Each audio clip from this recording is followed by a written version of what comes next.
नमस्ते। तत्तं शनन्यानन्दिनो चेन्निनन्दशः परमितत्पदविन्दपा नम्यो सिद्धशुभा गुरुवेशे गोपतिज्ञानसहिका तारण तरण समर्थमि गुरु संसार निवास धर्म जुतौ जिनवरिहि अरिठति अरिठ है जो भय विनाश भव जो ममल ज्ञान पर देखो गुरु को धर्म को साक्षी को बारंबार नमस्कार। श्री कमलवती श्री ग्रंथराज जी। तत्त्वं च परं तत्त्वं परमप्पा परमिभावदर्शिये परं जिनं परमेष्टि नमाम्यहं परं देवी देवस्य। बोलिए आचार्य प्रभु संत दारण धर्मराज जी महाराज की जय।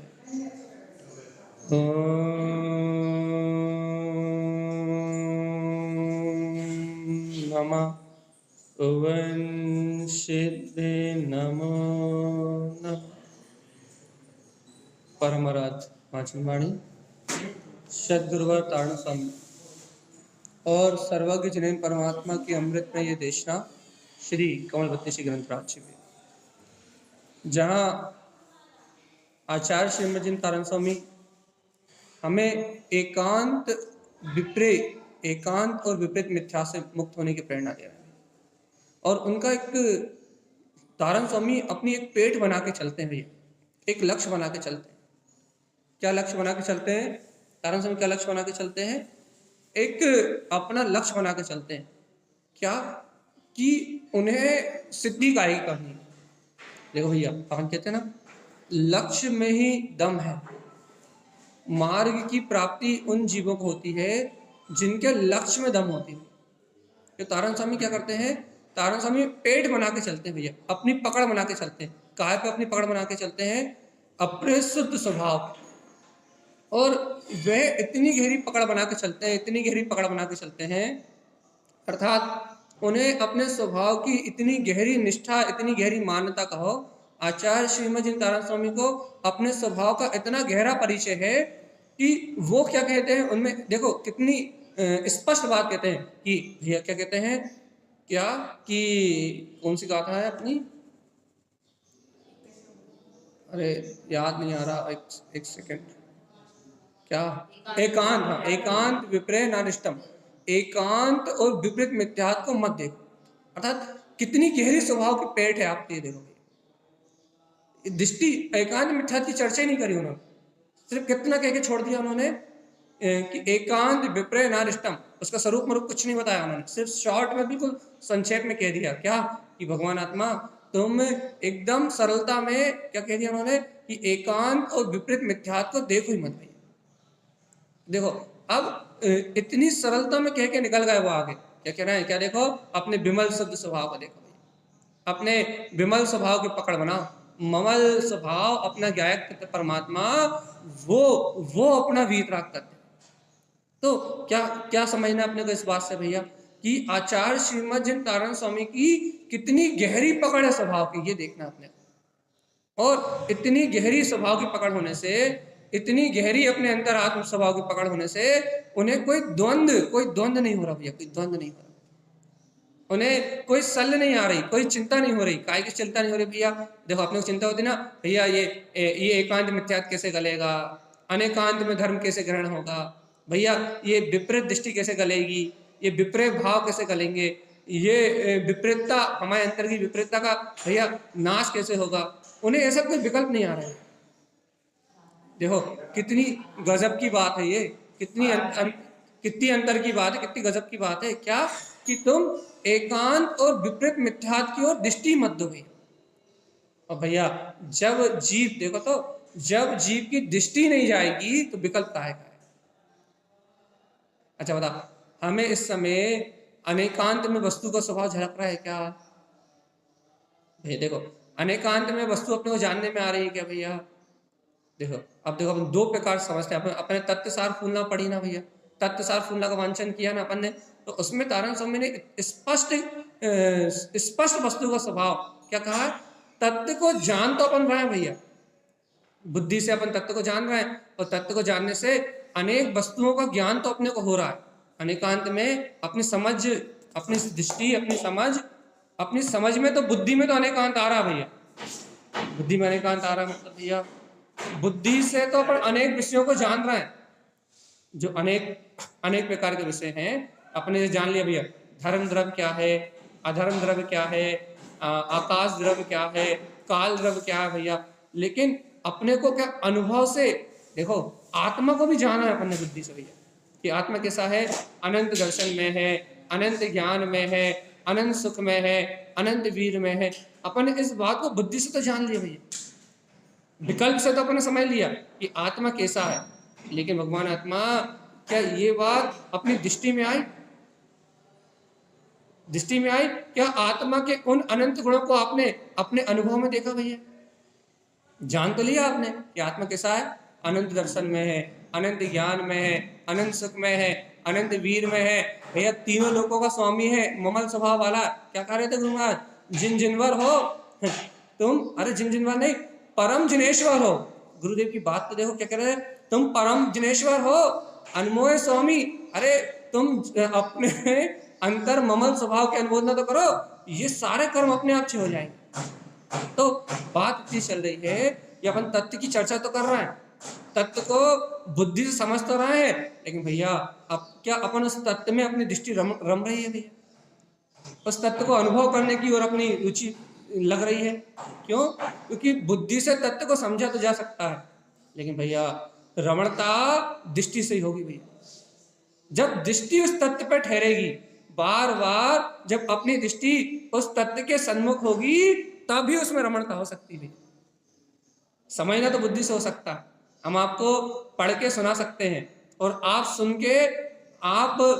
के उसे समझ सकते हो भैया। समझना जानना तो हो जाएगा, बुद्धि के माध्यम से उस वस्तु को जानना तो हो जाएगा भैया। मैं आत्मा हूँ, शुद्धात्मा हूँ, शरीर से भिन्न, पर्याय भाव से भिन्न, ये पर्याय परिणमन भाव मुझ में नहीं है, ये सारा का सारा जो जानना है भैया, ये बुद्धि से हो जाएगा, सम्यक बुद्धि कर लेगी ये सब काम। लेकिन भगवान जी, यदि रमना है, अंतर आत्मा में डूबना है, तो फिर दृष्टि चाहिए भैया। रमना है मतलब उस तत्व को अनुभव का विषय बनाना है, तो फिर दृष्टि चाहिए। और दृष्टि क्या है भैया? उन्होंने कहा, देखो क्या कहा उन्होंने, तारण स्वामी ने, एकांत विपरीत नारिष्टम, एकांत और विपरीत मिथ्यात्व को मत देखो। तो गुरु महाराज क्या देखें? दृष्टि का विषय लिया ना, कि एकांत और विपरीत मिथ्यात्व को नहीं देखे तो क्या देखें गुरु महाराज? क्या दिखाई देगा हमारी नजरों में? तो कह रहा है मध्यस्थम विमल शुद्ध सहावम, समता का भाव रखो भाई, मध्यस्थ भाव रखो। अर्थात पहले राग देश से अपनी परिणति हटाओ। जो राग देश आदि के जो विकल्प हैं, पहले इन राग और देश आदि के विकल्प से अपनी दृष्टि हटाओ। जब तुम राग आदि विकल्प से हटके मध्यस्थता का भाव लाओगे, जब तुम समता भाव से विचार करोगे, जब तुम साक्षी भाव से विचार करोगे, तो तुम्हें समझ में आएगा क्या? विमल शुद्ध स्वभाव, कि अपने शुद्ध स्वभाव की दृष्टि से जो अष्टकर्म मल रहे थे, उससे वीतरागता का जन्म होगा भैया। यही तत्व का सार। क्या है तत्व का सार? कि स्वभाव में रमना भैया, स्वभाव का आश्रय ग्रहण करना, और स्वभाव का आश्रय ग्रहण करके इन विकारी परिणामों को अपने से भिन्न जानना, ये तत्व का सार।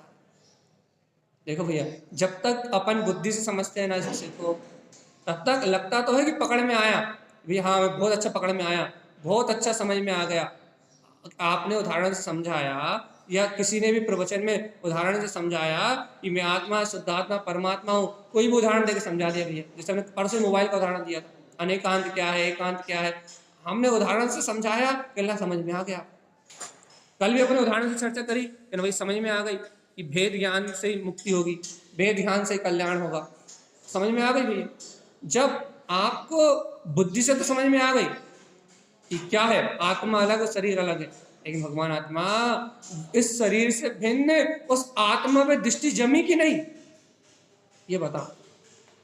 मेन ये नहीं है कि अपने समझ लिया, सच्ची समझ तो अपने को विकल्पों से दूर करने में सहायक बन सकती है। देखो सच्ची समझ से क्या होगा, अपने सुन लिया ना कि इस शरीर आदि से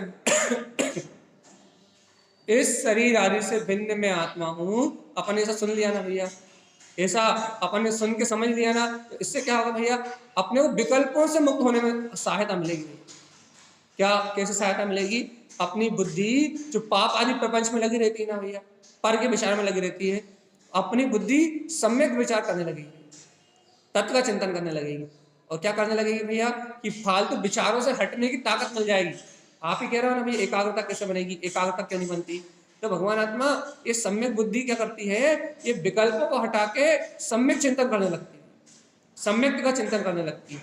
तो ये क्या हो रहा है भैया, ये विकल्पों को हटाने में निमित्त बनेगी भैया सम्यक बुद्धि, विकल्पों में हटाएगी। कैसे विकल्प को हटाएगी, कौन से विकल्प को हटाएगी भैया, पाप परिग्रह घर गृहस्थी दुकान मकान के इन विकल्पों को अलग करेगी, सम्यक चिंतन के माध्यम से ये बुद्धि संयोग के विकल्प को अलग करेगी। और क्या करेगी भैया, आत्मा का चिंतन, तत्व का चिंतन कराएगी। इतना काम तो बुद्धि से हो जाएगा भैया। लेकिन आचार्य तारण स्वामी कह रहा है तत्व का सार ये चिंतन नहीं है भैया। तो फिर तत्व का सार क्या है, उन्होंने कह रहे हैं तत्व का सार है मध्यस्थ भाव से अपने अंतर आत्मा में विमल शुद्ध स्वभाव में रमण करना। अर्थात तत्व का सार है दृष्टि उस तत्व में रमण करे भैया, दृष्टि उस तत्व को देखे, दृष्टि उस तत्व को आश्रय ले, आश्रय में ले भैया। और नहीं तो भगवान आत्मा देखो तो तत्व की बात सुनी समझी, लेकिन यदि अपन ने तत्व को स्वीकार नहीं किया, दृष्टि ने तत्व का आश्रय नहीं लिया, तो वो तत्व अनुभूति का विषय नहीं बनेगा, सार रूप अनुभव में नहीं आए। सात तत्वों की परिभाषा समझ ली, और भैया अपने आश्रय बंध के भाव नहीं चले, शुद्ध भाव नहीं आए, अपने को गायक तत्व का भाव नहीं आया, अपने अंदर शुद्धात्मा की भावना उत्पन्न नहीं हुई, अपने सात तत्व की परिभाषा समझ ली, सात तत्वों का परिणाम समझ लिया, इसके बाद भी राग आदि विकारी भाव की भावना उत्पन्न होती रही, मध्यस्थम शुद्ध भाव अपने जीवन में नहीं आया, तो भगवान जी परिभाषा पढ़ने का क्या फायदा।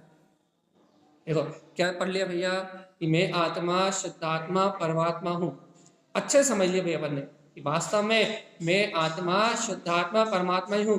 लेकिन जीव आत्मा यदि शुद्ध आत्मा की भावना ही प्रकट नहीं हुई, राग देश में उलझा रहा है भाई, कर्तत्व भोक्तत्व में उलझा रहा है, तो यदि ऐसे शुद्ध आत्मा की भावना ही प्रकट नहीं हुई, तो भगवान आत्मा अभी दृष्टि वहां नहीं गई भैया, अभी समझा है, अभी सुना है भैया, अभी ये तत्व क्या कहते हैं बुद्धि के क्षयोपशम का विषय तो बना है, लेकिन भगवान जी अभी ये तत्व दृष्टि का विषय नहीं बना भैया। और सुनो तो जब ये तत्व दृष्टि का विषय बनता है तो भावना आती है अपने आप, शुद्धात्मा की भावना अपने आप प्रकट होती है भैया, अपने शुद्ध स्वभाव का आश्रय लेने की लगन अपने आप ही बनती है। हम कह रहे हैं ना भेद ज्ञान करना नहीं पड़ता, प्रथम भूमिका में बुद्धि पूर्वक पुरुषार्थ करना पड़ता है, हमने भी किया है, आपने भी किया है, और अपन ने एक दो दिन नहीं किया, सालों किया है। लेकिन भैया जब दृष्टि वहां जान लगती है स्वभाव की ओर, तो फिर वो भेद ज्ञान अपने आप होना प्रारंभ हो जाता है। कहाँ कहाँ भेद ज्ञान होता है, विचारों से तक भिन्नता होती है, चिंतन से तक भिन्नता होती है, लेकिन कब होती है भैया, जब अपनी दृष्टि वहां तक जाए तब। यदि दृष्टि, जैसे उदाहरण, जैसे आपको आपका घर यहाँ से 1 किलोमीटर दूर है भैया, तो आपकी दृष्टि आप अर्थात जब आप 1 किलोमीटर पूरा रास्ता तय कर लोगे तब आप घर पहुंचोगे भैया, यदि रास्ते में कहीं रुक जाओगे तो नहीं पहुंचोगे। ऐसे ही चिंतन रास्ता है, ये सम्यक बुद्धि रास्ता है, ये सम्यक बुद्धि जो अपन चिंतन कर रहा है ना, ये आपके घर का रास्ता है भैया, कि वो सम्यक बुद्धि रूपी चिंतन वो 1 किलोमीटर का रास्ता है, लेकिन जैसे ही आप घर पे पहुंचोगे वो दृष्टि है भैया, वो अपनी दृष्टि है, घर अपनी दृष्टि है। तो अपन क्या समझना चाह रहे हैं भैया, चिंतन रास्ता है, मार्ग है, और इस मार्ग से, इस समझ से अपने को उस स्वभाव की दृष्टि तक पहुंचना है। और ये कैसे होगा भैया, ये गुरुदेव की ये अमृत में वाणी आश्रय चिंतन का ही लेना पड़ेगा।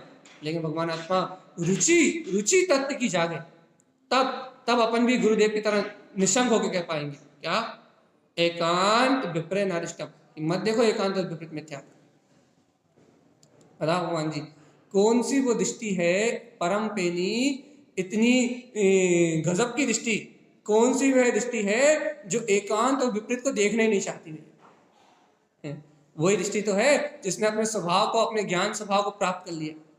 वही दृष्टि तो है शुद्ध स्वभाव मुक्तम, जो शुद्ध स्वभाव सर्वज्ञ ने कहा था, वो शुद्ध स्वभाव जिनकी दृष्टि में आ गया, वो वही दृष्टि तो है कि संसार रूप एकांत पक्ष को और अज्ञान रूप विपरीत परिणामों को जो दृष्टि देखना नहीं चाहती। और नहीं तो बताओ तो जब तक अज्ञानता है, जब तक जीव मोहिनी कर्म के अंधकार में डूबा हुआ है, तब तक तो भैया जीव को विपरीत एकांत पक्ष और विपरीत मिथ्या परिणति को ज्ञान का भाव ही जन्म लेता है हमारा। अब इस बात को समझने के लिए अपने को इतनी गहरी रुचि चाहिए भैया।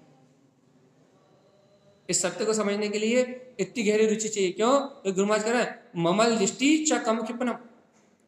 उन्होंने ममल चिंतन नहीं कहा, ममल का चिंतन नहीं कहा। उन्होंने क्या कहा? ममल की दृष्टि, ममल स्वभाव की दृष्टि से कर्म क्षय होंगे भैया। तो भैया ममल स्वभाव के चिंतन से क्या होगा? भैया ममल स्वभाव के चिंतन से भी आश्रव का निरोध होता है, ऐसा नहीं कि नहीं होता। लेकिन आचार्य तारण स्वामी कह रहे हैं ममल स्वभाव की दृष्टि से कम क्षिपनम, ये सारे कर्म क्षय हो जाते हैं, क्षय को प्राप्त होते हैं। तो यहाँ जीव के अंतर में उत्साह जगाना भैया, काय के प्रति उत्साह जगाना है, जीव के अंतर में उत्साह जगाना है कि वो अपने ममल स्वभाव की दृष्टि की ओर अग्रसर हो, आगे बढ़े भैया। अभी अपने को उत्साह है पर को देखने में, अभी अपने को उत्साह है अनिष्ट को देखने में भैया। अपन जानना है जनरंजन राग अनिष्ट है, कलरंजन दोष अनिष्ट है, मनरंजन गारव अनिष्ट है, अच्छे से जान रहे हैं, लेकिन उत्साह कायम है भैया। उस जनरंजन, कलरंजन, मनरंजन, उन विकार भाव को देखने में उत्साह है भैया, उत्साहित है पर पर्याय के लिए। लेकिन भगवान आत्मा अपने लिए उत्साह आ रहा है कि निज में अपना पूर्ण परम भाव वीतराग तत्व निवास कर रहा है। एक बार पलट के देखो तो यार, देखो मैं गायक भगवान आत्मा हूँ, इस बात को अपन सुन रहा है ना भैया। फूलना के बाद ऐसी चर्चा करने का मन होता कि मैं गायक भगवान आत्मा हूँ। कितने दिन से सुन रहे हो? कब से सुन रहे हो कि मैं गायक भगवान आत्मा हूँ? क्या है जीवात्मा एक पल के लिए भी अपनी दृष्टि इस परमात्मा की ओर, अपने स्वामी की ओर इसकी पलटने की इच्छा होती? क्या करो भैया? अपनी अंतर आत्मा की ओर दृष्टि पलट लो। इच्छा, उत्साह, उत्साह, उत्साह आता है। देखो भगवान आत्मा जब तक अपनी दृष्टि अपने अंतर पलटने का उत्साह नहीं आएगा, तब तक उस चैतन्य में आत्मा की अनुभूति नहीं बनेगी भाई। अनुभूति नहीं होगी मतलब अपने को वो अनुभव में, अनुभव का विषय नहीं बनेगा। तो देखो बिना अनुभव के सुनना समझना सब ऊपरी ऊपरी काम है, बेकार तो नहीं कहेंगे। अपन सुन रहे हैं, समझ रहे हैं, बेकार तो कुछ नहीं होगा। लेकिन जब तक वो अनुभव का विषय है नहीं है, तब तक वो अपने कल्याण का साधन नहीं है। हो जाए नहीं, होगा ही कब? जब अपने को उसकी रुचि उजागर हो भैया। रुचि उजागर तो हो, तो नहीं ऐसा भी मत कहो कि रुचि नहीं है। लेकिन भगवान आत्मा रुचि बनानी पड़ती है, रुचि आती थोड़ी ना अपने आप। रुचि कोई अपने आप जन्म थोड़ी लेगी। अनंत काल से भैया पुत्र, परिवार, मकान, दुकान, लाड़ी, गाड़ी, इन सब की रुचि है। तो आप अपने बनाई है, इन्हें इष्ट मान मान के, इन्हें अपना मान के, ये मेरा पुत्र है, ये मेरी गाड़ी है, ये मेरे बच्चे हैं, ये मेरा संयोग है, इन सब चीजों को अपना मान के इन विषयों में रुचि किसने बढ़ाई? इन इंद्रिय विषय भोगों में रुचि कौन ने बढ़ाई? कोई ने तुमसे कहा था क्या कि भाई तुम्हें क्या अच्छा लगता है? अच्छा बताओ, तुम्हें मीठा अच्छा लगता है और पड़ोसी को नमकीन अच्छा लगता है, तो मीठे की रुचि कौन ने बढ़ाई और नमकीन की रुचि किसने बढ़ाई? यदि रुचि यदि कोई दे सकता तो दोनों को नमकीन की होती है, मीठे की होती है। एक को रुचि मीठे की है और एक को रुचि नमकीन की है। अब दोनों की रुचि में अंतर क्यों आ रहा है भगवान जी? एक को मीठा अच्छा लग रहा है, एक को नमकीन अच्छा लग रहा है। तो क्या है? जिसको जो चित्त में भाया, जिसकी रुचि जिसको अच्छी लगा भाई, मतलब जिसके अंतर मन में जो भाया, उसको उस चीज की रुचि आ गई भैया। तो देखो ना, जब अपने को खट्टे मीठे की रुचि आ सकती है, इंद्रिय विषयों की रुचि आ सकती है, अपने अंतर में वो चीज भाती है, तो अपने को इन क्या बोलते विकार भाव की रुचि आ सकती है भगवान आत्मा। तो अपन ये कैसे कह रहा है क्या कि आत्मा की रुचि नहीं आ रही। तुम्हें पहले तो ये बता, तुम्हें सत्य भाव ही रहा है नहीं भा रहा अंतर? यदि ये आत्मा, ये सर्व भगवान की वाणी, ये जिनेन्द्र भगवान के वचन यदि ये अंतर चित्त में भाएंगे, अंतर अंतर हृदय को भाएगी भगवान की दिव्य ध्वनि, गुरुदेव की ये वाणी अंतर चित्त को भाएगी, तब तब तब तत्व की रुचि आएगी भगवान।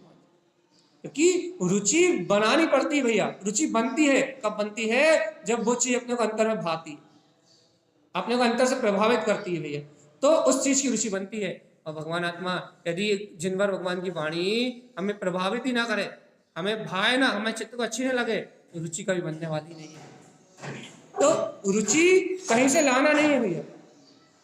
आत्मा की रुचि, तत्व की रुचि कहीं से प्रकट करके लाना नहीं है। देखो भैया, रुचि मतलब है आत्मा की शक्ति, आत्मा का वीर। रुचि मतलब है चेतना, अपना उपयोग। आपको जो नाम देना वो दे दो। रुचि मतलब क्या? अपनी आत्मा की शक्ति नाम दे दो, उपयोग नाम दे दो, अंतर आत्मा का वीर नाम दे दो, सम्यक नाम दे दो, श्रद्धा नाम दे दो। आप नाम कुछ भी दे दो, वो एक ही शक्ति का नाम, एक ही आत्मा है भैया। दर्शन नाम दे दो, ज्ञान नाम दे दो, जो देना वो नाम दे दो। लेकिन रुचि मतलब क्या है? रुचि मतलब आत्मा का ही तो परिणाम है ना। रुचि मतलब क्या है? इस आत्मा का ही भाव है ना, आत्मा की शक्ति है ना। आत्मा के अलावा रुचि और कोई दूसरा विषय तो नहीं है। तो भगवान जी जब अपनी आत्मा की शक्ति, आत्मा का वीर, आत्मा का ही श्रद्धा ज्ञान जब पर को मान सकता है, पर में रमण कर सकता है, पर में अपनी पूरी शक्ति खर्च कर सकता है, तो भगवान आत्मा यही शक्ति, यही वीर, यही रुचि अपने में खर्च क्यों नहीं हो सकती? अपने में क्यों नहीं रम सकता? अपनी ओर क्यों नहीं पलट सकता? भैया पलट तो सकता है, रुचि तो बदल सकती है भैया, अपना रुचि का भाव तो प्रकट हो सकता है। लेकिन भगवान आत्मा अपन उस रुचि का यत्न नहीं कर रहा है, अपन उस स्वभाव की अनंत महिमा को जानना नहीं चाह रहा है, अपनी दृष्टि वहां तक नहीं जा रही। सुन तो रहा है, समझ तो रहा है, और भैया देखो अब कम से कम ये बात सुनने में तो अच्छी लगने लगी, चिंतन करने में भी अच्छी लगने लगी। भगवान आत्मा इतनी रुचि तो आई है अपने अंदर में कि अब ये बात सुनने में अच्छी लगने लगी है और चिंतन करने में अच्छी लगने लगी है। भगवान आत्मा आप क्या कर रहे हैं? अब रमण करने में, अर्थात इस स्वभाव का आश्रय लेने में और अच्छी लगने लगी। आश्रय मतलब भैया, आश्रय मतलब ममल लिट्टी, इस स्वभाव को देखने में और रुचि लग जाए। देखने में रुचि लग जाए मतलब भैया जी, देखने में रुचि लग जाए मतलब अपनी भूमिका में इस आत्मा का जो सहकार है, अर्थात अपनी भूमिका में सहकार मतलब चारित्र की बात नहीं कर रहे, अपनी भूमिका में ये जो आत्म तत्व है ये अपनी दृष्टि से ओझल ना हो भैया, बस इतना सा प्रसाद कर सकते हैं। अपनी दृष्टि से ओझल ना हो, हटे ना। कैसे नहीं हटेगा? अब भाई ये उसके लिए चिंतन का माध्यम लो, तत्व चर्चा का माध्यम लो, स्वाध्याय का माध्यम लो, सामायिक का माध्यम लो, भजन का माध्यम लो। हमें किसी भी साधन से कोई गिला नहीं है भैया। हमें किसी भी साधन से, व्रत करो, नियम करो, उपवास करो, संयम करो, जो करना है करो, एकांत में रहो, जहां जो जो जो करते बने वो करो। लेकिन भैया हमें सिर्फ इस बात से प्रयोजन है, और यहाँ गुरुदेव को भी इस बात से प्रयोजन है, क्या करना है भैया? कि आपकी दृष्टि से वो चैतन्यता ओझल ना हो। मैं ज्ञान मात्र तत्व, ऐसा स्वभाव से मैं बना ना ओझल हो गई। मैं ज्ञायक मात्र तत्व, ऐसे स्वभाव के मैं बने में कमी ना आए कि मैं तो वो वीतराग परमात्मा ही हूं। बस भैया इस भूमिका में ये स्वभाव का जो अपनापन अपने अंदर में आया है भैया, इसमें कमी नहीं आनी चाहिए। बस चेतन आत्मा जब अपने स्वभाव में अपनापन टूटता है, जब अपन अपने स्वभाव से अपनापन कम करते हैं, जब अज्ञान में ये इंद्रिय भी रुचते हैं भैया, और यदि अपन अपने स्वभाव में अपनापन कम ना करें तो ये विकथाएं, व्यसन कभी नहीं रुक सकते भैया। शरीर आदि का परिणमन तो चल रहा है, ये रुकेगा नहीं। और भैया अभी मन भी आतुर होगा विषय वासनाओं के लिए, कसायों के लिए, अभी मन भी नहीं रुकेगा भैया, कुछ नहीं रोक सकते आप। क्यों? क्योंकि जैसी कर्मों की रील बंधी है वैसी चलेगी। लेकिन लेकिन लेकिन आप इन मन आदि कर्मों का विनाश कर सकते हो भैया। कैसे? भैया अपने स्वभाव का दृढ़ श्रद्धान करके, अपने वीतराग स्वभाव की गहरी निष्ठा करके आप क्या कर सकते हो भैया? इस मन की धारा को मोड़ सकते हो। मुड़ेगी क्यों नहीं मुड़ेगी भैया? अभी आप कहते हैं भैया कर्म धारा को नहीं रोक सकते। अरे अच्छा बताओ, आप राग देश का चिंतन छोड़ के आत्मा का चिंतन करने लगे, विचार बदले नहीं बदले? भाव बदले, और भाव बदले तो अपनी अपने पुरुषार्थ से बदले ना। नहीं कर सकते तो कैसे हो गए? अच्छा था, आज तक अपन तत्व चर्चा नहीं सुनते थे, अपन तत्व से स्वाध्याय से नहीं जुड़े थे, तब तक वही समय जो अभी तत्व चर्चा में जा रहा है, जो स्वाध्याय में जा रहा है, जो सामायिक में जा रहा है, वही समय इंद्रिय भोग विषय वासनाओं में और दुनियादारी की चिंताओं में जाता था नहीं जाता था। अब अपन तत्व चर्चा से, जिनेंद्र भगवान की वाणी से, ये गुरुदेव के वचनों से जुड़ गए, तो अब वही समय जो महा इंद्रिय विषय वासनाओं खर्च होता था, वही समय अपने अंतरात्मा की रुचि में तत्व चिंतन में खर्च हो रहा नहीं हो रहा? बता, उपयोग बदला नहीं बदला? मन बदला नहीं बदला? तो भगवान जी, ये जो उपयोग बदला, ये जो मन बदला, ये शुभ अशुभ का टर्न है, लेकिन है तो तत्व की रुचि के बीच में कारण से। तत्व की रुचि नहीं होती तो हम क्यों चिंतन करते? तत्व नहीं भाता तो हम क्यों चिंतन करते हैं? हुआ तो तत्व के आश्रय से ही ना, बिना तत्व के तो नहीं हुआ, बिना जिन्हें भगवान की वाणी के तो नहीं हुआ, बिना आत्मा को स्वीकार करे तो नहीं हुआ। तो भैया देखो, जब आत्मा को स्वीकार करने से अपन मन की मनन की धारा बदल सकते हैं। बदलाया नहीं बदलाया? मन की मनन की धारा बदलाई। तो भगवान आत्मा जब इस मन की मनन की धारा को बदल सकते हैं, तो इन कर्मों को छेद क्यों नहीं कर सकते? कर्म नए कर्मों का आश्रम रुक गया, घर गृहस्थी का चिंतन करते तो अनंत संसार बनता। अब तत्व का चिंतन कर रहे हैं तो अनंत आश्रय भाव का निरोध हो गया। अब जितना आश्रय होगा शुभ होगा, अशुभ नहीं होगा भैया। तो अपन ने अशुभ आश्रय का निरोध कर दिया। जैसे अपन ने अपने चिंतन को बदल के अशुभ आश्रय का निरोध कर दिया भैया, वैसे ही अपन अपनी दृष्टि को बदल के इन कर्मों का भी निरोध कर सकते हैं। दृष्टि बदलाएगी तो कर्म का निरोध होगा। गुरुदेव कह रहे ना, ममल दृष्टि चा कम क्षिप्नम चा। जब दृष्टि ममल स्वभाव पे जाएगी तब कर्मों का निरोध होगा भैया, और दृष्टि ममल स्वभाव पे नहीं जाएगी तो कर्म का निरोध नहीं होगा। भैया अब दृष्टि ममल स्वभाव पे जाए कैसे? अब पहले हमने उदाहरण दिया था, आपका घर 1 किलोमीटर दूर है भैया, तो 1 किलोमीटर का जो रास्ता है वो तत्व चिंतन है। ये सुनना, समझना, बताना, बोलना, ये जितना भी सुनना, समझना, बताना, स्वाध्याय करना, समय के लिए बैठना, भैया ये पूरा रास्ता है। ये क्या है? मार्ग है भैया। इस मार्ग से आगे बढ़ते हुए अपने को तत्व का लक्ष्य मजबूत करना है। भैया मुझे तो घर पहुंचना है बस, और उस घर की रुचि, उस घर जाने की रुचि इतनी तीव्र हो, इतनी तीव्र हो, इतनी तीव्र हो कि रास्ते में कलेक्टर जा रहा हो, मिनिस्टर जा रहा हो, क्या बोला, कोई शत्रु जा रहा हो, कोई मित्र जा रहा हो, कोई क्या भैया, या रास्ते में सोने चांदी की दुकान हो, हीरे मोती की दुकान हो, लाखों रुपए पड़े हो या करोड़ों रुपए पड़े, उस रास्ते में बाकी जो भी चीज आए उनमें मन ना ललचा भैया। आप अपने मार्ग में घर की इतनी तीव्र रुचि हो, इतनी गहरी घर की रुचि हो, इतना गहरा घर जाने का अपना हो कि मार्ग में पड़ने वाली चीजों पे आपका रुझान ना जाए। देखो भैया, मान लो आपका घर 1 किलोमीटर दूर है, अब 1 किलोमीटर दूर है आपका घर है, आपको पहुंचने में 10 मिनट लगते। अब मान लो रास्ते में 10 लोग मिल गए और सब आपके मित्र मिल गए, तो कितनी देर लगेगी? 10 मिनट लगते हैं वहां पहुंचने में, तो 1 घंटा क्यों लग रहा?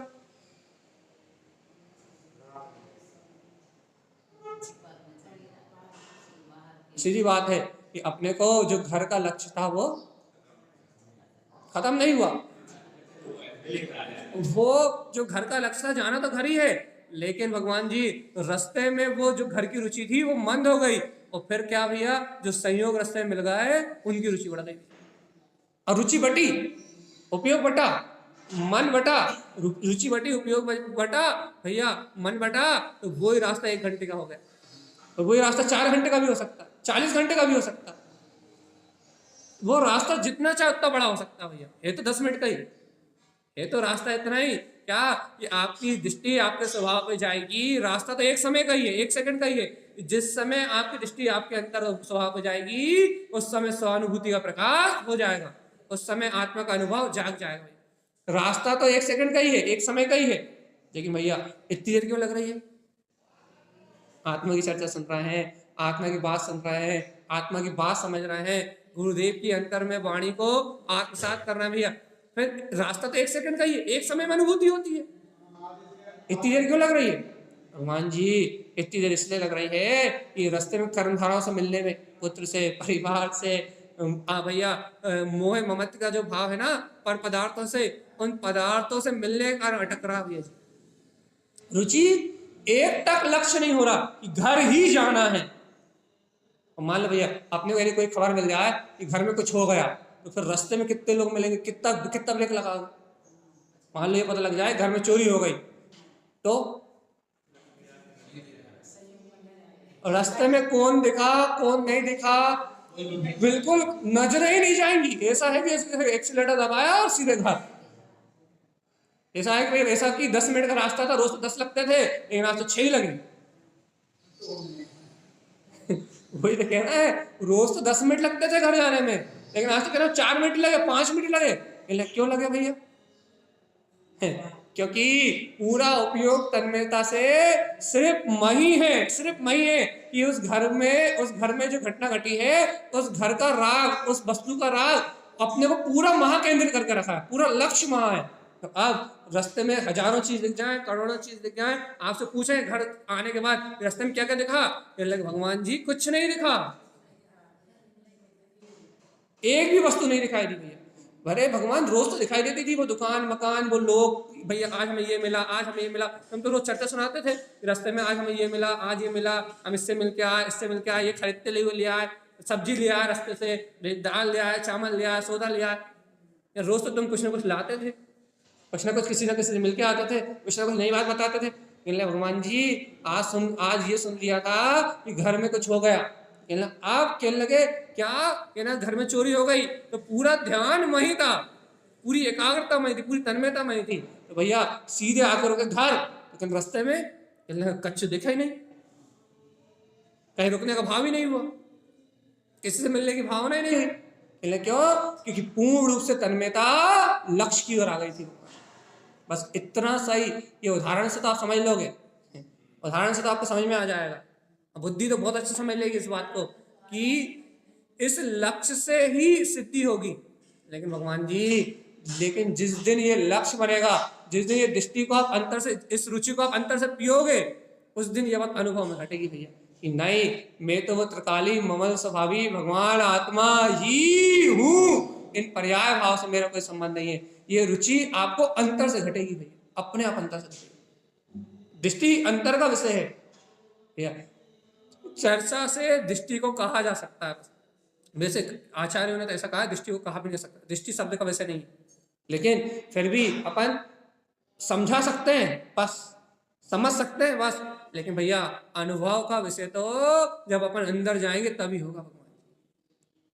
जब अपन उस सत्य को छू लेंगे, जब अपनी गहरी मान्यता में आ जाएगा कि मेरा निज घर तो मेरा चैतन्य चैत्यालय ही है, बाकी सारे घर पर आए भैया।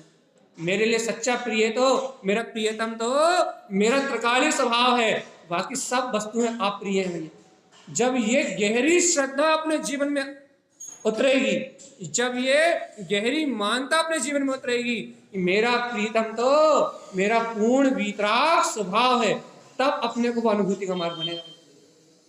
और नहीं तो भगवान आत्मा इस 4 गति और 84 लाख योनियों में तो अनादिकाल से भटकना है। ये भटकन मिटाने का उपाय है क्या भैया? क्या भटकन मिटाने का उपाय है? लक्ष्य की दृढ़ता, लक्ष्य की मजबूती भैया। और भगवान आत्मा यदि लक्ष्य की मजबूती नहीं होगी तो भटकन नहीं मिटेगी, भटकन नहीं मिटेगी। भटकन मतलब देखो भैया, भटकन कैसे कह रहा है, जैसे कि आपको यहाँ से घर जाना है, तो भटकन क्या रहेगी भैया, आपको 100 काम याद आएंगे रास्ते में, ये भी कर लो, ये भी कर लो, ये भी कर लो, ये भी कर लो। ये भटकाने के लिए 100 प्रकार के काम याद आएंगे भैया कि दोबारा कौन आएगा यहाँ से, लक्ष्य भी नहीं मिलेगा और आपका काम भी नहीं होगा।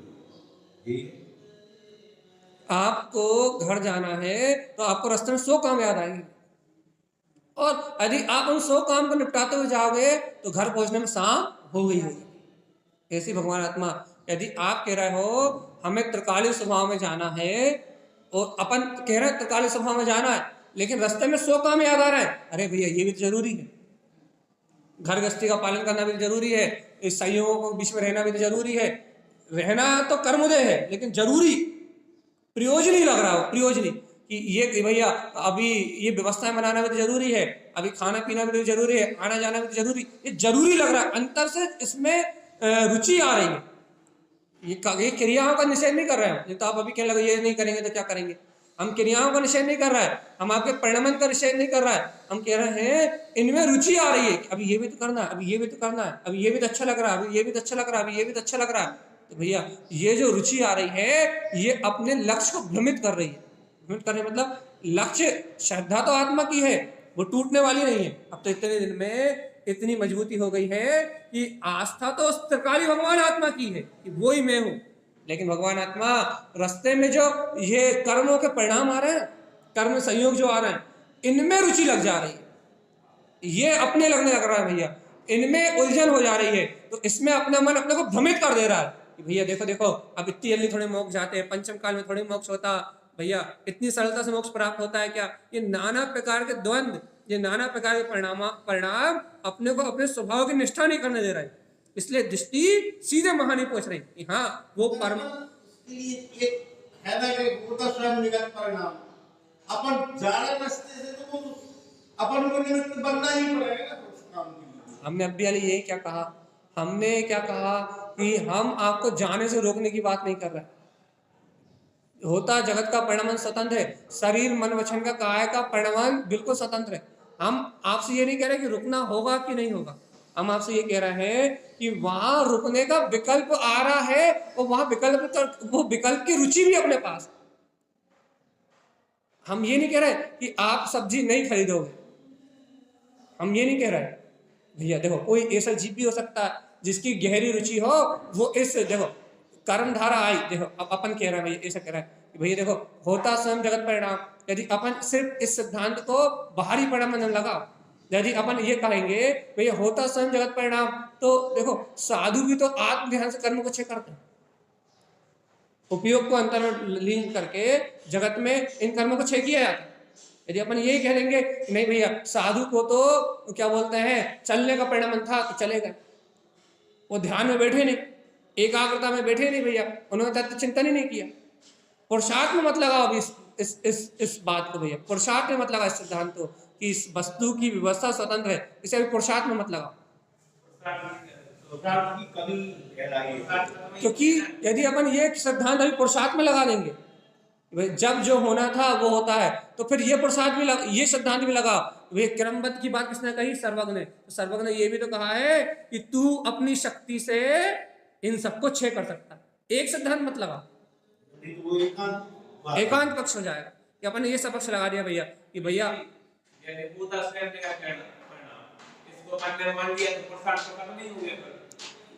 होता स्वयं जगत परिणाम, इसको मान लेना पुरुषार्थ खत्म नहीं हुआ, इसको मान के अपन उस परिणाम से हट गए, पुरुषार्थ हो गया, शून्य कहां हुआ। देखो देखो होता स्वयं जगत परिणाम, ये बात क्यों थी, क्योंकि अपनी बुद्धि से पर का विकल्प हटे। होता स्वयं जगत परिणाम ये बात क्यों कही गई थी, क्योंकि अपनी बुद्धि में जो शैतानी दिमाग के कर्तव्य का वो कर्तव्य की मान्यता टूटे, कर्तव्य बढ़ाने के लिए थोड़ी कही गई थी। होता स्वयं जगत परिणाम कर्ता भाव को पुष्ट करने के लिए थोड़ी कही थी, काहे के लिए कही गई थी कि आप कर्ता बुद्धि छूटो और जगत का परिणाम हो रहा है और मैं अपना कल्याण करने वाला स्वयं हूं, ऐसा स्वीकार करो और हाथ पे हाथ रख के बैठ जाओ, इसलिए कही थी वो खत्म करो। बस जो संयोग घटना है वो तो घटना ही था, होता स्वयं जगत परिणाम का निर्णय करो और तुम निर्विकल्प हो जाओ, इसलिए है वो बात। वो कर्म दे रहा है, तुम उससे भिन्न हो। यदि देखो भैया तुम साधु अवस्था में हो गए तो सदुपयोग में लीन होकर उन्हें भी रोक दो, अच्छे कर दोगे। तुम वृत्ति श्रावक की अवस्था में हो गए, दो चौकड़ी कसाई के अभाव में हो गए, तो भैया वो परिणाम आएंगे और तुम आत्मा के वेदन कर रहे होगे, तो तुमसे भिन्न जानेंगे। एकदम आवृत्ति की अवस्था में हो गए तो फिर क्या होगा भैया, वो परिणाम चलेंगे लेकिन तीव्रता से नहीं चलेंगे, वो तुम्हें भिन्न भाषेंगे और तुम भिन्न भाषो। तीनों की अवस्था अलग अलग होगी भैया। महावृत्ति सम्यक दृष्टि जिसकी दो धाराएं चलती है, कर्म धारा और ज्ञान धारा, तभी ये सब हो सकता है। तो भगवान आत्मा एक बात बताओ, सम्यक दृष्टि की ये दो धाराएं चलती हैं, ये बात बिल्कुल सही है। सम्यक दर्शन होने के बाद ये दो धारा स्वयं चलती है, हाँ लेकिन अपन अभी मान लो भैया अभी हमें सम्यक दर्शन नहीं है तो हमें दो धारा कैसे चल सकती है? देखो भैया अच्छे सुनो भैया, अपने पास मन तो है, मनन करने के लिए उपाय तो है, मन तो है। अब मन में तो दो धारा चला सकते हो आप। मन में आप चाहो तो घर गृहस्थी पुत्र परिवार का विचार कर लो, उनका मनन कर लो, या मन में चाहो तो तत्व का विचार कर लो। मतलब मिथ्या दृष्टि भी मन में विकल्प करने के लिए दो धारा करने से उसका हो सकता है। हाँ यही कहना आपका। नहीं, हम ये कह रहे हैं यदि कोई मिथ्या दृष्टि मिथ्या सन्मुख जीव भी यदि सम्यक वस्तु स्वरूप का विचार करेगा तो उसको भी ये निर्णय से ये कर्मधारा मुझसे भिन्न है, इस निर्णय कारण से उसको सम्यक दर्शन प्रकट हो जाए, उसकी दो धाराएं हो जाएगी। तो ये देखो भेद ज्ञान करना पड़ता है कब? जब तक सम्यक दर्शन नहीं, और भेद ज्ञान होता है कब? जब सम्यक दर्शन हो जाता है। तो अभी अपन यदि आत्मा के अनुभव रूप प्रतीति में नहीं डूबे तो भेद ज्ञान करना पड़ता है कि मैं मन वचन काया की धारा से भिन्न हूं। ये कर्तव्य परिणाम सहित हो रहा है, लेकिन निर्णय क्या है कि मैं इसका कर्ता भी नहीं हूं। लेकिन जिस दिन ये भेद ज्ञान स्वयं स्वीकारता में आ जाएगा कि नहीं मैं तो भिन्न ही हूं, ये आत्मानुभूति रूप प्रकट हो जाएगा। मतलब कैसे प्रकट हो जाएगा भैया? आपको निरंतर प्रतीति रहने लगेगी। देखो निर्विकल्प अनुभूति, इसको मोक्ष मत मानो आप, ये तो होती है, लेकिन आपको ये स्मरण में रहने लगेगा भैया मैं भिन्न हूं, ये शरीर भिन्न है। हमने कल भी कहा था बुद्धि पूर्वक भी यदि कोई जीव वस्तु स्वभाव को स्वीकार करके निरंतर अभ्यास कर रहा है ये भिन्न है और मैं भिन्न हूं, तो भगवान जी सम्यक दर्शन की पर्याय को तो आना ही पड़ेगा। अपन उस बोल तो रहे हैं कि मैं भिन्न, ये भिन्न, लेकिन ये अंदर से तो आ नहीं रहा है। बोलना अलग बात है, श्रद्धा में आना अलग बात वो है। तो आ नहीं रहा है। अरे देखो एक मिनट बता, तुम्हें श्रद्धा में आया कि तुम्हारा नाम क्या है, कैसे आया भैया? बताया गया बचपन से माँ बाप पुत्र परिवार, माँ बाप चाचा चाची नाना नानी मोहल्ले वालों ने अमित अमित बोल बोल के इस खोपड़ी में ये मानता पक्की कर दी कि मैं ही अमित हूँ। और बचपन से तुम्हें सुमित बोलते तो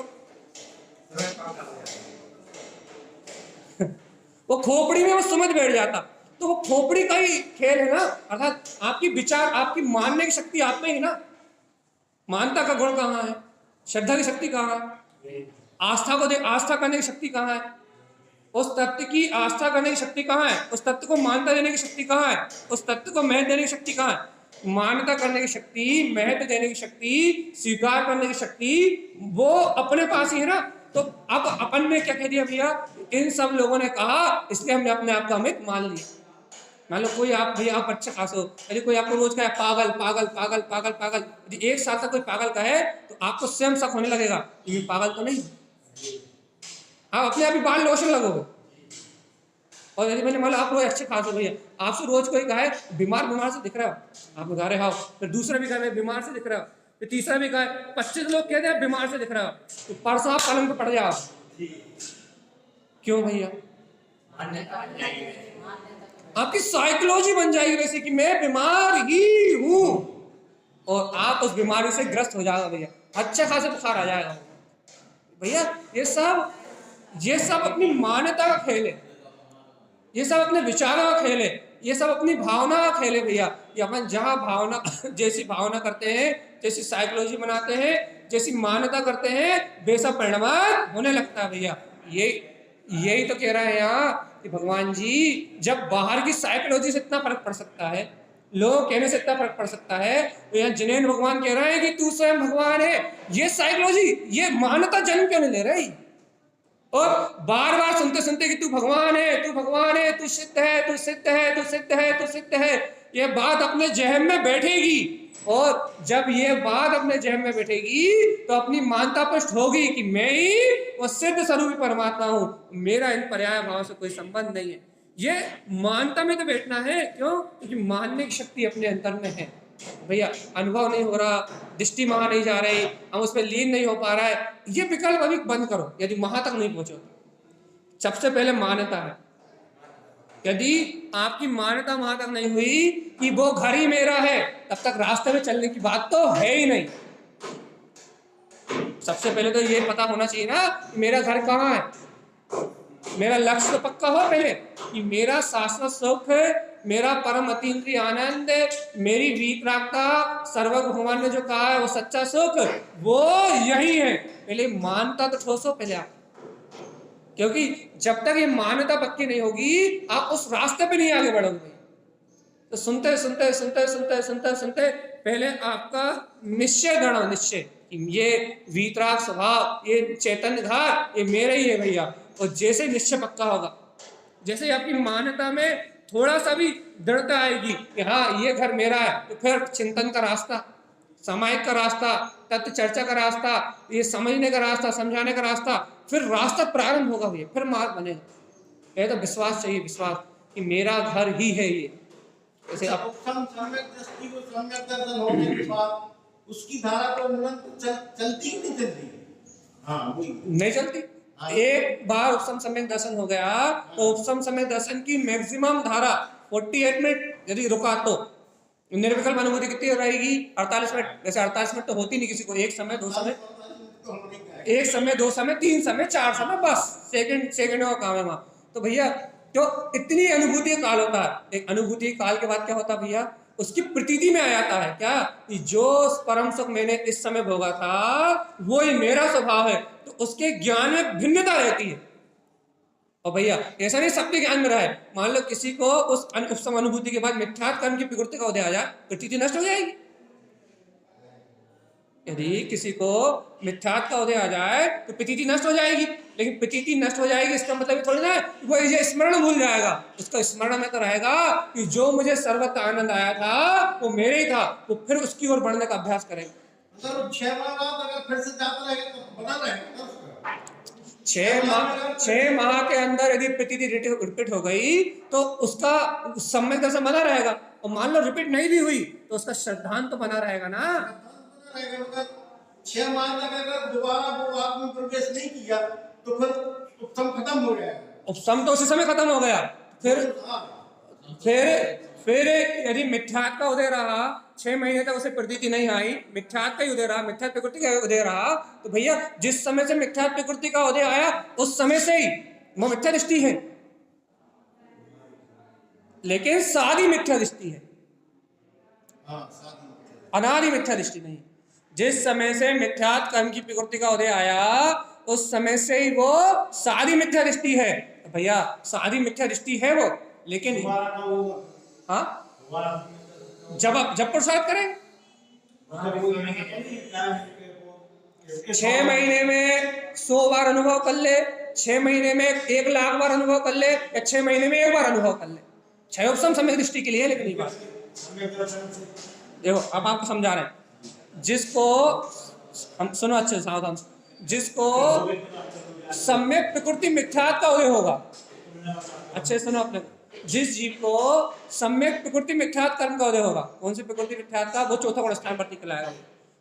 जिसको मिथ्यात्व का उदय होगा वो पहला गुण स्थान वर्ती, जिसे सम्यक मिथ्यात्व का उदय होगा वो तीसरे गुण स्थान में, मिश्र गुण स्थान में जाएगा भैया। लेकिन जिसे सम्यक प्रकृति मिथ्यात्व का उदय होगा उस जीव को 6 महीने में अनुभूति होगी ही होगी। उसके लिए सिद्धांत है भैया। अभी तो अपने को तो असंख्यात बार उपसम सम्यक दर्शन होकर छूट जाएगा, असंख्यात बार भैया छूट सकता है इस भाव में, असंख्यात बार अपने को 6 उपसम सम्यक दर्शन होकर छूट सकता है।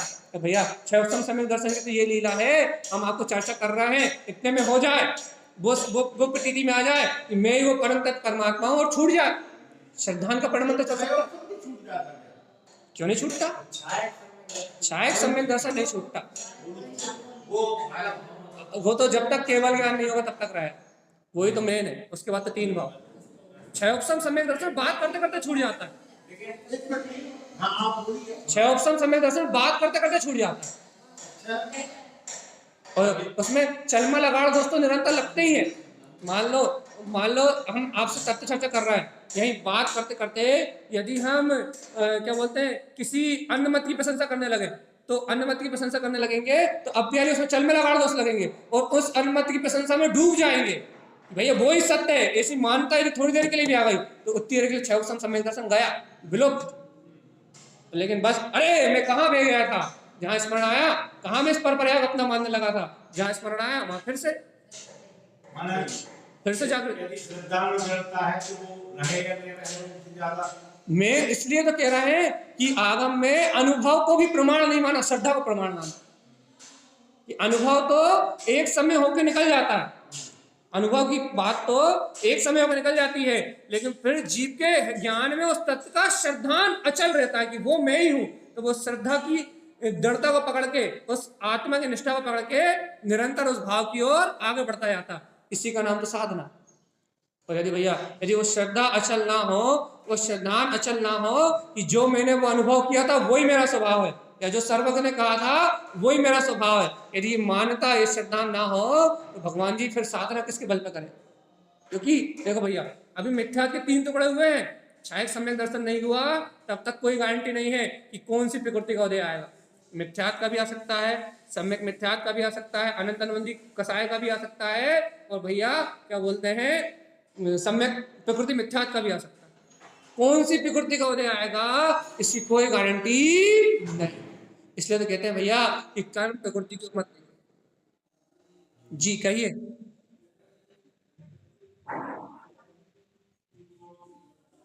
क्षयोपम सम्यक दर्शन की अधिकतम आयु 66 से आगे है, और भैया न्यूनतम एक समय में होकर छूट जाए। ठीक है, मैक्सिमम आयु है, मैक्सिमम 66। यदि क्षयोपम सम्यक दर्शन रहे किसी भव्य जीव को निरंतर, तो नरक चला जाए, स्वर्ग चला जाए, या फिर त्रियंश गति में चला जाए, या कहीं भी चला जाए, उसकी मैक्सिमम आयु 66 सागर है भैया। लेकिन मिनिमम एक समय वो छूट सकता है, कोई बात नहीं भैया।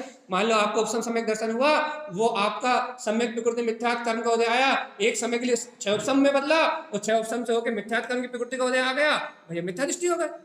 एक समय मतलब एक समय जिसकी कोई गणना ही नहीं कर सकता भैया।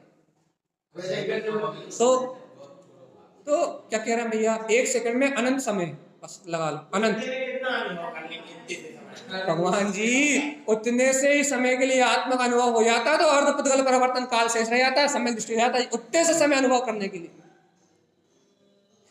तो यहाँ अपनी बात क्या चल रही है, लाख बात की बात एक क्या चल रही है भैया, कि उस शुद्ध स्वभाव की पकड़ अपने जीवन में बने हुए। पकड़ मतलब मान्यता, इसलिए मान्यता को मैं पाने को इतना महत्व देते हैं। मैं पाने की दिन रात चर्चा करते हैं कि मैं स्वभाव ही हूँ, मैं स्वभाव ही हूँ। दिन रात भगवान की भक्ति की तरह पूजा करते हैं कि मैं स्वभाव हूँ, मैं स्वभाव हूँ, मैं स्वभाव हूँ, मैं स्वभाव हूँ। क्यों? क्योंकि वो मान्यता ना छूट जाए, दृष्टि से वो विषय ना छूट जाए, अपने उपयोग से विषय ना छूट जाए। क्यों? क्योंकि दृष्टि उपयोग में विषय बना रहेगा, अंतर में पिंच होता ही रहता है, अंतर में वो बात छूती रहती है कि हाँ वो मेरा स्वभाव मेरे अंतर में है, वो अंतर में स्पर्श करती रहती है शक्ति में। अगर भैया जैसे एक वो हो गया मंगल सभा, एक ये नदी का किनारा, एक ये, तो दाना स्वामी ने ये तो बता दिया कि हम उस किनारे पे ऐसे पहुंचे। अगर कोई साथ होता कि ऐसे चल रहा है तो कितना अच्छा रहता। अरे तारण स्वामी साथ ही तो है, ये गाथा है, ये करो यही तो बता रहे हैं, और क्या बता रहे हैं, ये तो बता रहे हैं कि वो तो ये कह रहा है डायरेक्ट सीधा कि ये पहचान लो बस। तो वो यही तो कह रहा है कि तुम अपने अंदर में पहचान लो। देखो इसमें कहा एकांत विपरीत नानिष्ठम, ये तो कहा कि तुम इस संसार के एकांत और विपरीत मध्यात्म की ओर मत देखो। राग परिणाम चल रहा है, देश परिणाम चल रहा है, क्योंकि वो क्रिया थोड़ी ना है। अपन लोगों को क्या आदत है कि कोई क्रिया बताते अपन कर ले, शरीर से कोई काम हो जाए, अपने शरीर से करने की आदत है। लेकिन शरीर से करने वाला काम नहीं है ये, काय से होने वाला काम है, ज्ञान से, चेतना से। तो अब तुम सोचो कि शरीर से करने की क्रिया बता दो तो होगा नहीं वो कभी, तो मन से करने की क्रिया बता दो तो होगा नहीं। तो ये क्रिया काय की? चेतना की। तो तारण स्वामी चेतना से करने की क्रिया बता रहे हैं। अपने को ये काम चेतना से करना पड़ेगा, उपयोग से करना पड़ेगा। उपयोग से करना पड़ेगा मतलब जो उपयोग राग आदि विकारी भाव में लगा रहता है उसे पलट के अपने अंतर लाना पड़ेगा। यही तो क्रिया है, ये तो आत्मा क्रिया है, और यही क्रिया करने की तारण स्वामी कह रहे हैं। अपने को कौन सी क्रिया लगती है भैया? शरीर से करने रूप काम बता दो, मन वचन काया से कर्म रूप काम बता दो। और जो काम उपयोग से होता है उससे करने की भावना नहीं आती। और जी भैया, जब उपयोग से करने रूप काम को अपन नहीं जानते ना, क्यों नहीं जानते? क्योंकि मैं उपयोग लक्षण वाला हूं, ये स्वीकार ही नहीं होता मुझे। मैं मन लक्षण वाला हूं, इंद्रिय लक्षण वाला हूं, शरीर लक्षण वाला हूं, ये स्वीकार है तो शरीर से करने की बात बता दो। शरीर से करने धरने की बात तो सब कर लो। अब भी आपसे कह रहे भैया यहां से सुख आदि तक पैदल चले जाओ, मोक्ष हो जाएगा, दौड़ लगा दोगे भगवान? क्यों लगा दोगे दौड़ भैया? अरे मोक्ष तो जाने ही, अभी चलो सूखा पैदल। लेकिन भगवान जी यदि ये कहें सुनो, कहीं आना नहीं है, कहीं जाना नहीं है, हाथ पे हाथ रख के बैठना है, और हाथ पे हाथ रख के शरीर से नहीं बैठना, इन हाथ पे हाथ रख के बैठे शरीर का बोझ नहीं रहना चाहिए, उपयोग अंदर जाना चाहिए। अब बताओ क्या करें भैया? उपयोग अंदर ले जाने की कोई विधि नहीं है, कौन सी बाहर से कोई विधि नहीं है। लेकिन भैया अंतर से यदि उस तत्व की मान्यता बनाते जाएंगे, उस तत्व की स्वीकारता करते जाएंगे, उस तत्व को अपने जीवन में उतारते जाएंगे, तो वो उपयोग अपने आप ही अंदर जाएगा। उपयोग को अंदर ले जाने की विधि अपने उपयोग की स्वीकारता और उपयोग से मनन करना है। काय का मनन करना है? अपने तत्व का मनन करना है, वीतराग स्वभाव का मनन करना है। जब अपन उपयोग की चर्या को जानेंगे तब अपना आत्मा का बनेगा। भगवान जी आज का समय अपना पूर्ण हो चुका है, इसलिए सार, तत्व का सार भैया अपनी दृष्टि में, या फिर ऐसा कहें अपनी मान्यता में तत्व बैठे, मैं वो तत्व ही हूं। और याद आना, मन पेरेगा, मन कहेगा ऐसी बात, ऐसी आत्मा की बातें बहुत सुनी है, तुमने मन की मान ली तो तुम निष्ठा नहीं कर पाओ। तो पहले भी आप लोगों को बहुत बार समझाई ये बात, यदि आपने मन की शंका को मान लिया, आत्मा आत्मा कैसे मुक्ति होगी क्या? यदि आपके मन में ये उठ के आया तो मतलब आपके अंदर में आपकी अश्रद्धा का जन्म हुआ। इसे क्या कहोगे? अश्रद्धा। ये अश्रद्धान का जन्म हुआ। इस अश्रद्धान के जन्म होते ही एकदम श्रद्धा से मार दोगे, नहीं मैं तो हूं ही, तो आप जीत गए। और यदि आपने इसे तुक लेन दी, आपने इस अश्रद्धान को जन्म होने दिया, आपने चिंताओं के माध्यम से, शल्य के माध्यम से इस अश्रद्धान को बढ़ने दिया, और आपने अपनी श्रद्धा को गौण कर दिया अर्थात दबा दिया, तो भैया आपकी श्रद्धा कभी निष्ठा में नहीं बदल पाएगी, और ये उपयोग कभी अंतर की ओर नहीं जाए। मन 100 क्वेश्चन नहीं, करोड़ क्वेश्चन करेगा। दुनिया कहेगी ऐसे आत्मदर्शन होता है क्या? लेकिन तुम्हें विश्वास रहे मैं ही वो चेतना हूं और मेरा दर्शन मुझी को होगा। आपका, आपकी निष्ठा, आपका विश्वास पक्का है तो कोई आपको भ्रमित नहीं कर पाएगा। अनुश्रद्धा नामक गुण तो अपनी आत्मा में है, उसमें अवलंबन है। अगर जो अश्रद्धा शब्द आया तो वो आत्मा से निकलने वाली पर्याय, उसके बाद मन से मिलने के बाद बस जो अश्रद्धान जो शब्द आया वो अनादि काल का संसार पर जो विश्वास है वो आया। नहीं तो वो मेरे कहने का अश्रद्धा नाम का गुण तो कोई आत्मा में है नहीं, उससे तो पर्याय निकली, मन से टकराई, मन से मिलेगा, उसके बाद अश्रद्धा। बस जो श्रद्धा नाम का गुण है, जब वो मन वचन काय में एक में हुआ, विकारी परिणाम में एक में हुआ, तब वो अश्रद्धा नामक पर्याय का जन्म हुआ। अर्थात अश्रद्धा नामक पर्याय कर्म है, उद्गल की धारा आत्मा में। बस अपन उस अश्रद्धा रूपी कर्म पर्याय में रत हो जाते हैं तो श्रद्धा नामक गुण की व्यक्तता नहीं होती। और भैया अपन अश्रद्धा नामक कर्म पर्याय में एकत्र ना करें तो श्रद्धा नामक गुण की व्यक्तता हो जाए। श्रद्धा तो मेरा स्वभाव, अश्रद्धान कर्म की पर्याय, पुद्गल की वर्णाओं का पिंड है। अश्रद्धान कोई आत्मा से जन्म नहीं लेता। अश्रद्धान क्या भैया? अश्रद्धान पुद्गल का पिंड है, पुद्गल की पर्याय है। लेकिन भैया श्रद्धा चेतना का स्वभाव है। जिस समय मुझे ये पुद्गल पिंड से भिन्न मैं चेतना हूं ये विश्वास होगा, उस समय से भैया क्या होगा? मन के संयोग में, क्रियाओं के संयोग में, अनादि काल के राग के संस्कार के संयोग में, क्योंकि मैंने अपनी चेतना का विश्वास नहीं किया ना, तो क्या होगा? ये पुद्गल अश्रद्धान रूप परिणमन कराएगा भैया। किसको कराएगा? मन को। भाव आएंगे। देखो भैया ऐसा कहा है, आगम में कहा है कि पूर्व भाव में अपने वीतराग धर्म की विराधना करी, कभी आत्मा की स्वीकारता नहीं करी, तो वो विराधना का परिणाम, पूर्व भावों में अपन ने वीतराग धर्म की विराधना करी है, तत्वों का स्वरूप को नहीं जाना, तो वो विराधना का परिणाम अपने जीवन में है। अभी अपन जैसी आत्माराधना करने के लिए जाएंगे तो जो विराधना का फल अपने जीवन में है वो अश्रद्धान के रूप में उत्पन्न में उदय में आएगा। आपको चुक्त करने के लिए आया। क्यों? क्योंकि अनादि काल से अपन ने पर की, मिथ्या धर्म की, मिथ्या क्रियाओं की श्रद्धा करी है। तो जो संस्कार है, संस्कारों का नाम कर्म है, जो संस्कार है वो तो उदय में आएंगे ही आएंगे, विपरीतता के लिए आएंगे। आपको कहेंगे आत्मा तत्व का निर्णय कर रहे हो कि मैं आत्मा शुद्ध आत्मा परमात्मा हूं, बात करवा लो, अनुभव कहां हो रहा है? ये शंका है, ये शंका है। क्यों आ रही है? क्योंकि मैंने आराधना के अलावा कुछ किया ही नहीं है। यदि मैंने आत्मा की आराधना की होती इस पंचम काल में आता क्या? वीतराग धर्म की अनुभव की होती तो यहाँ जन्म होता क्या? लेकिन भैया कुछ भाग्य से जैन कुल मिला है, उत्तम कुल मिला है, वाणी सुनने मिल रही है, तो कहीं ना कहीं पूर्व भाव की अनुमोदना अपने खाते में है, तो आज ये बात सुनने मिल रही है। तो ये संस्कार तो पेरेंगे आपको। आप ये सोचो कि संस्कार ना पेरे, ऐसा नहीं हो सकता। शल्य भी आएंगी, शंका भी आएंगे, कांक्षा भी आएगी, भय भी आएगा, लेकिन इनका निरोध करके जो अपनी श्रद्धान गुण को प्रमुख करके, अपने ज्ञान गुण को प्रमुख करके मैं त्रिकाली हूं, इस मान्यता को भुना लेगा। भुना लेगा मतलब इस मान्यता से उस अश्रद्धा को जीत लेगा और उसका बेड़ा पार हो जाएगा, उसकी श्रद्धा की पर्याय व्यक्त हो जाएगी। और जो नहीं जीत पाएगा अनाज भटक रहा, अनंत भटक रहेगा। आज अपना विषय बहुत ओवर हो गया भैया, अपन इस विषय को कर लेंगे। बोलिए श्री गुरु महाराज की जय। भैया आप लोग